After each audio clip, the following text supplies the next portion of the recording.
And welcome to the Rebecca Davi Show. I'm your host, Rebecca Davi. Now, we are living in a digital age where we are so attached to the efficiency of technology. There is no surprising that more and more people are lacking the importance of communication. Now, according to Valentine and Powers 2013, the largest group in history is actually Generation Y, who may know by a popular name as Millenials, comprising of those born in the 80s and also the 90s. Now, can you picture a popular person you are currently following on social media, whether it be on Twitter, Facebook, or on Instagram? Yes, they are most likely a millennial. Millennials are confident, tech-savvy, have an entrepreneurial spirit, and socially conscious. Although many possess such characteristics, there is one thing that many of them lack, that is communication. And this does not just apply to millennials, this also applies to communication in everyday life and also to business owners. As a business owner, yes, communication is crucial to enhance the relationships of your current customers whilst engaging with potential ones to have a successful growing business, whether it be face-to-face or via social media. Now, stay tuned. After the break, we'll be joined by a very extraordinary lady. We'll be discussing the importance of communication, how to master communication in business and in everyday interactions, plus much, much more. I think it's time to introduce today's very special guest. Now, she is an award-winning leadership and communication expert and a multi-award-winning business entrepreneur with a great reputation, over 30 years of experience helping SMEs, entrepreneurial projects and millennials focus on improving and creating better communication face-to-face as well as on social media to increase not just the productivity but also profitability for successful business growth. From implementing creative consultancy solutions to identifying the skills gap, today's guest has won the Hertfordshire Businesswoman of the Year award with experience in corporate consultancy, KPI analysis, induction, review and evaluation systems devised and embedded mainly for SMEs. Not only is she known for crafting and delivering creative and highly effective training solutions, admired by Dr. Linda Wilkes at the Open University, she was actually requested to study her leadership on the secret of my success surrounding an ambitious community interest company set up in 2013. She is a great communicating leader and here with us today to actually share her expertise. Without further ado, let's give a huge welcome to Helen Thomson. Wow, I think you can be my PR person. I remembered a load of stuff there I'd completely forgotten about. Your research is amazing, Rebecca. Thanks so much for inviting me on. Thank you so much for grasping the opportunity and coming on the show. It's such a pleasure to have you here with us today. Thank you very much. You work alongside corporations and millennials, helping millennials to launch their businesses using social media whilst motivating them, which is something I find very inspiring, especially being from a different generation. How have you managed to do that, Helen? Because you do it so well. Well, I think if you have a genuine respect for everyone at any age, then there is no barrier, really. Mm-hmm. And some people have a confidence issue. And sometimes I'm the first person outside their family to actually give them an external point of reference that is, yes, this is a good idea, why don't you do it?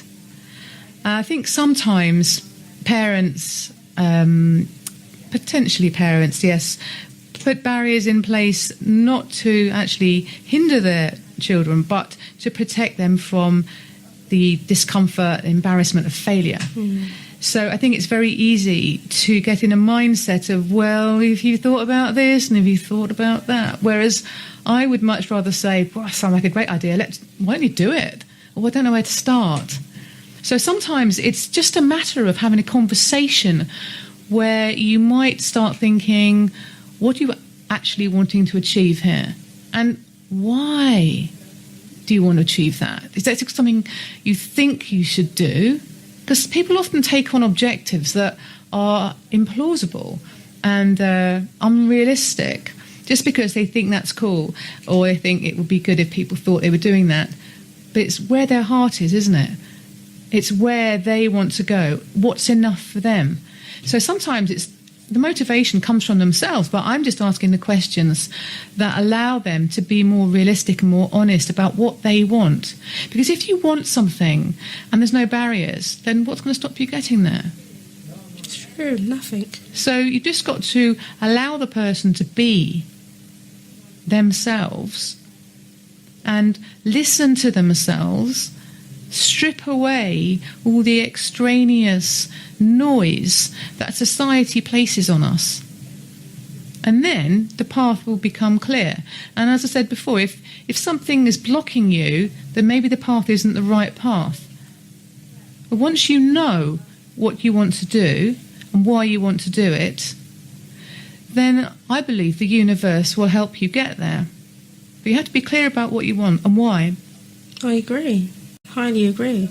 Would you say, because obviously there is miscommunication between the two generations, what would you say it is between like parents and their children? Because we were talking about the workplace, for example.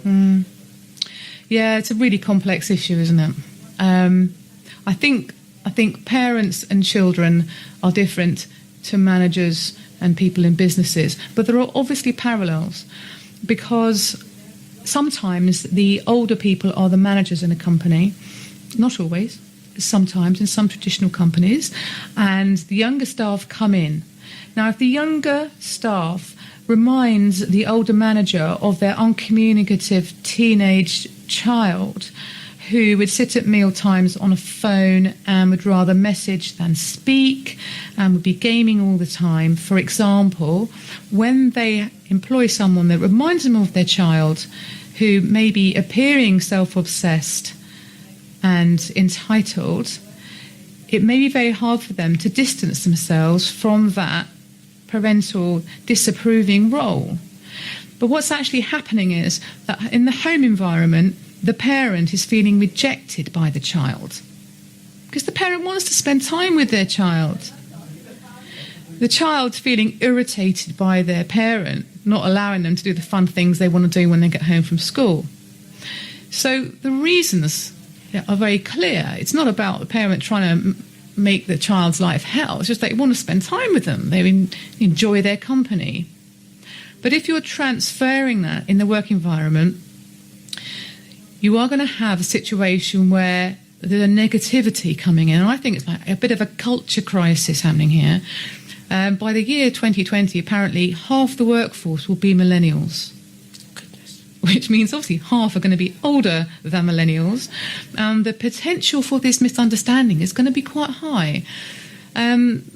So the difficulties come, and as I'm a parent of millennials, I can see this really clearly because I've brought up my children to question. I want them to say, well, why is that the case? Why would I do that? And to ask. And in a work environment, that's a really big issue, because if a manager asks someone to do something and they're expecting a response, yeah, sure, I'll do that now, like they may have given their manager in the same situation 20 years before, but instead of that, they get, oh, why? They might think that that's an impotent question and immediately feel wrong-footed. Well, because that's what the company needs you to do. That's your job. But the person who is younger, if it's in this case the younger person, needs to have the context. Because if you don't have context, how can you know how much effort or what priority put on this task? It's vital that you know why you've been asked to do something. So what I want to do is help the companies understand the awareness of these issues, or get greater awareness of these issues, so that when the person is asking the other person to do something, they put the context in the question.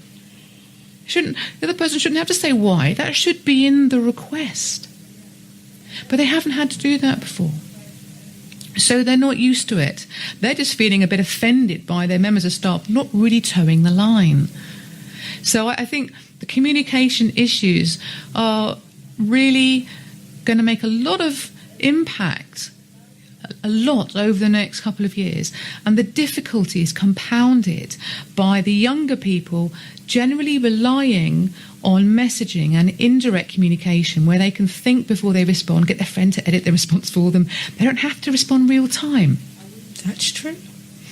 And this anxiety can be created for these people because they don't want to say the wrong thing. You know, they're in a job, they don't want to be getting sacked. So they would rather avoid confrontation. And because when they have been talking to older people, which may have been their parents, and confrontation is a lot more rife at home, but they're transferring that experience of trying to explain. So they're expecting the worst. Yeah? So you've got the problem the other way up as well. So they would rather not have a face-to-face conversation. And if you avoid face-to-face conversation, misunderstandings crop up and assumptions.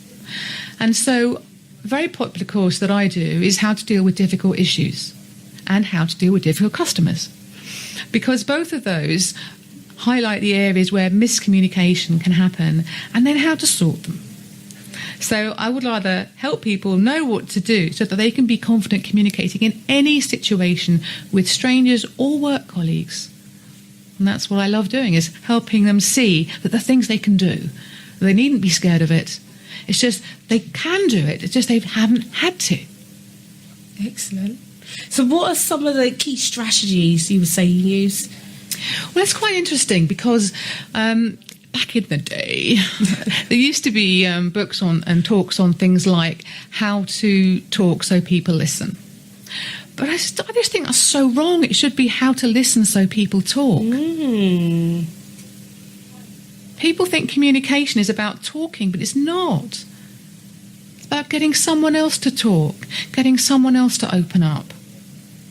So if you imagine you're going to a party or a networking event and you're feeling anxious because you don't want to look stupid. I think no one wants to look stupid.